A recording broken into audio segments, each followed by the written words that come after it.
में कोरोना का कहर है, वहीं अमेरिका से आ रही है अच्छी खबर।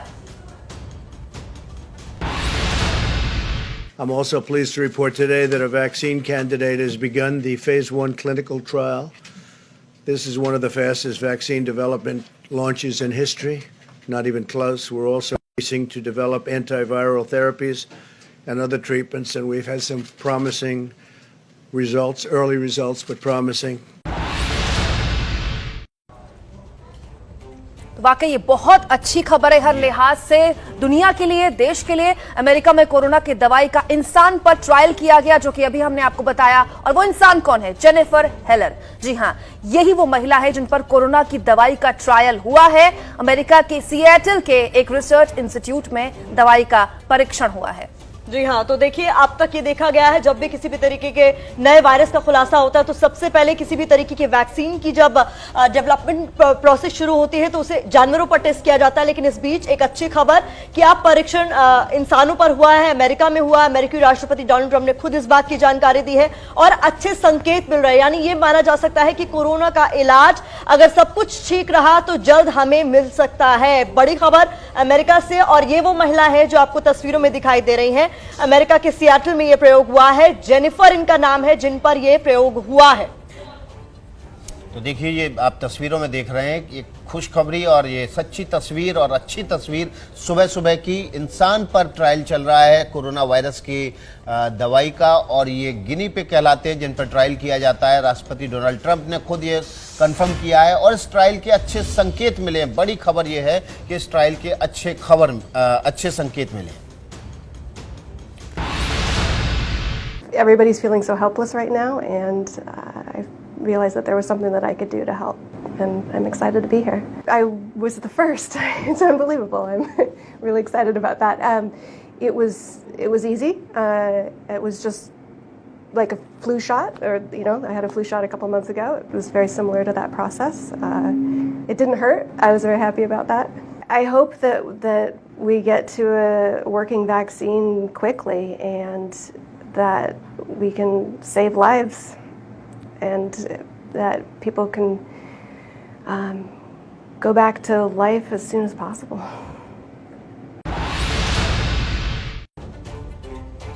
तो आप जेनिफर हेलर को सुन रहे थे जिन पर उस वैक्सीन का टेस्ट हुआ है जिसे कहीं ना कहीं कोरोना वायरस के इलाज के तौर पर देखा जा रहा है। सफल होता है या नहीं, ये देखने वाली बात होगी। वॉशिंगटन के रहने वाले 40 साल की नील ब्राउनिंग दूसरे ऐसे शख्स हैं जिस पर कोरोना की दवाई का प्रयोग किया गया है। पेशे से नेटवर्क इंजीनियर नील कहते हैं कि उनकी बेटी इस बात पर गर्व कर रही है कि दुनिया को बचाने के लिए वो इस टेस्ट के लिए वॉलंटियर बने। और देखिए, आप तस्वीरों में देख पा रहे हैं कि नील पर उस वैक्सीन का प्रयोग करने जा रहे हैं डॉक्टर। उनके कंधे में इंजेक्ट किया जा रहा है वो इंजेक्शन, जो दवाई तैयार की गई है कोरोना वायरस से लड़ने के लिए। और ये तस्वीरें जो है सुबह सुबह खुशनुमा तस्वीरें हैं। हालांकि इन लोगों का योगदान बिल्कुल बहुत बड़ा माना जाएगा मानवीय इतिहास में, क्योंकि इस समय कोरोना वायरस से पूरी दुनिया दहल गई है। सुनते हैं कि नील क्या कह रहे हैं इस वैक्सीन के प्रयोग के दौरान। Every parent wants their children to look up to them, and giving them something worthwhile, in my opinion, for them to look up to is important. I think it helps really showcase to them that when they're old enough to make a difference in the world, no matter how large or small it is, it's important for them to step up and do that as well. तो इंसानों को बचाने के लिए जो तीसरा चेहरा है उससे भी हम आपको मिलवा देते हैं। रेबेका सिरूल एक वॉलंटियर हैं जो तीसरी वॉलंटियर हैं जिन पर इस दवाई का प्रयोग किया गया है। कोरोना की दवाई का टेस्ट रेबेका पर सिएटल में हो रहा है। ये एक हेल्थ इंस्टीट्यूट में कोऑर्डिनेटर हैं। 25 साल की रेबेका का कहना है कि वो उम्मीद करती है कि इस दवाई से पूरी दुनिया को फायदा होगा। रेबेका सिएटल में ही रहती हैं और आप तस्वीरों में देख पा रहे हैं कि रेबेका के ऊपर भी डॉक्टर जो है कोरोना वायरस की वैक्सीन का प्रयोग करने जा रहे हैं। और रेबेका क्या कह रही है ये भी आपको अब सुना देते हैं। It's not really about just me and you, it's about how this will affect the population as a whole. So I'm kind of trying to do my part and just stay home and keep my head down and not, be out in public in large gatherings. I really, really hope that it works and it's able to be used publicly and become widely available for everyone. there's obviously a certain amount of nerves associated with it, as any experimental trial is going to be. I hope it works.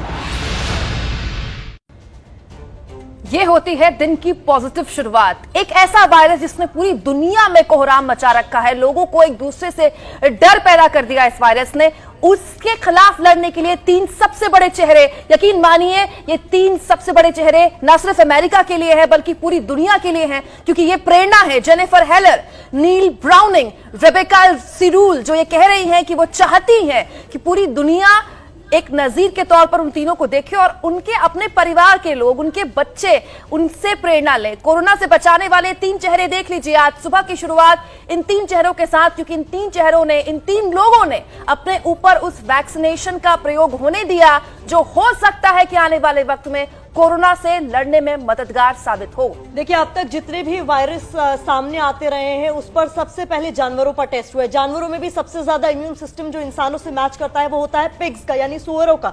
उन पर अब तक test होते रहे, लेकिन ये जानना आपके लिए बहुत जरूरी है कि मौत के वायरस को मात देने वाले चेहरे अब सामने आए। वो चेहरे हैं जिन्होंने ये इनिशिएटिव लिया है कि वो इस वायरस से लड़ने के लिए जो वैक्सीन इजाद किया जा रहा है, जो तैयार किया जा रहा है, उसमें अहम भूमिका निभाएंगे। अपने आप को उन्होंने आगे किया कि आप टेस्ट हम पर कीजिए, अगर सफल होता है तो मौत के वायरस को हराने में ये लोग बहुत बड़े नायक साबित होंगे। देखिए, इसके लिए बहुत साहस और हिम्मत चाहिए कि आप नए वैक्सीन का प्रयोग अपने ऊपर करने के लिए अलाउ करें, क्योंकि ये वैक्सीन किस तरह से रिएक्ट करेगा ये किसी को नहीं पता होता, आपकी जान को भी खतरा हो सकता है। इसलिए जब इस तरह के वैक्सीन का प्रयोग किसी इंसान पर किया जाता है तो उसको मेंटली पूरी तरह से प्रिपेयर किया जाता है। और पूरी दुनिया इस समय जो है कोरोना वायरस से लड़ रही है। ऐसी सूरत में इस प्रयोग के लिए अपने आप को आगे लाना ये बहुत हिम्मत का जाहिर सी बात है। और इस बात को इस तरह से भी लेना चाहिए कि जब भी इंसानियत खतरे में आई है, इंसान नहीं इंसानियत को बचाया है।